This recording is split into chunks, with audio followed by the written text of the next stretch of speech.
Welcome to the daily audio briefing of the Curated news for July 14th. Yeah, curated by Sandeep Ohri, of course. Exactly. And our mission today is to brief you on Sandeep's curated sequence of today's top stories, moving swiftly through independent news item. Right, everything from technology to health. So let's just dive right into it. Sounds good. Starting off with the Wall Street Journal, Spotify and Apple are actually being pushed to label AI-assisted music. Oh, really? Yeah. And Sandeep shares a few interesting questions about this, like, do you even care how a track is made? I mean, honestly, probably not. Right. He also asks, why do we still say record label when vinyl is just a rare collector's thing now? That is a very fair point. Yeah. But where does autotune fit into all of this? Well, Sandeep notes that if MS Word has AI built in, should every typed research paper be marked as AI-assisted? See, I have to push back a bit there. Isn't autotune just like the audio equivalent of a social media filter? That is a good way to look at it. Yeah, like it just smooths out the rough edges. Sure, sure.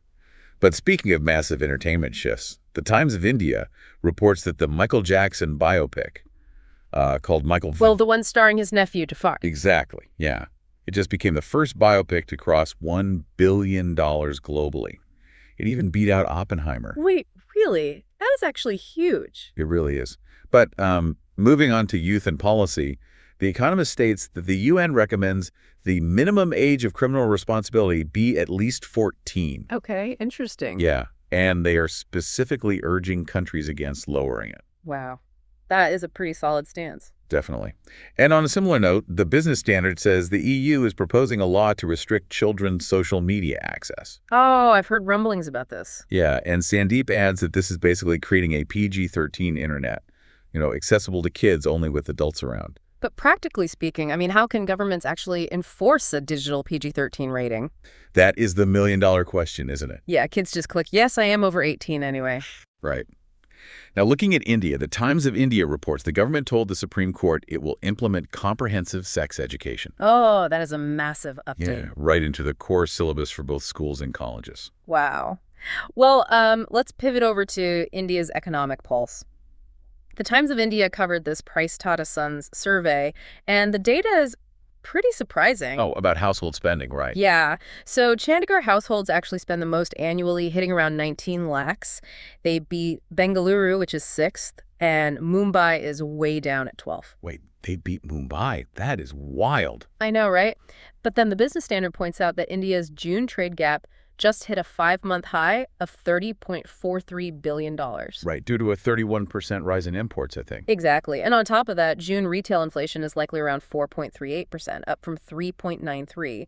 They say the West Asia conflicts are impacting it. Ah, yeah, supply chain disruptions. Yeah. And the RBI might leave rates unchanged on August 5th.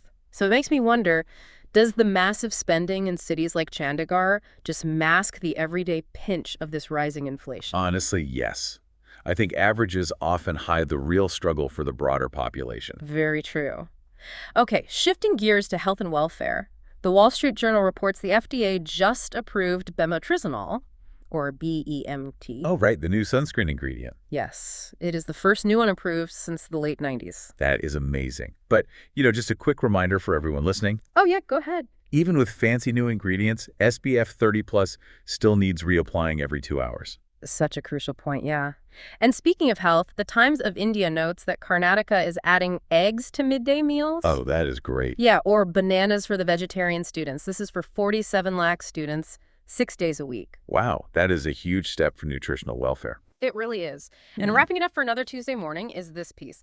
From Reader's Digest, muscle loss starts at 50, and falls are the leading injury death cause for adults 65 and older. A 7,500-person study shows resistance and balance training, plus protein, preserve muscle. Sandeep advises don't rush into a punishing gym routine, and always exercise due diligence before following internet advice. Have a fab day, folks, and we'll see you tomorrow morning.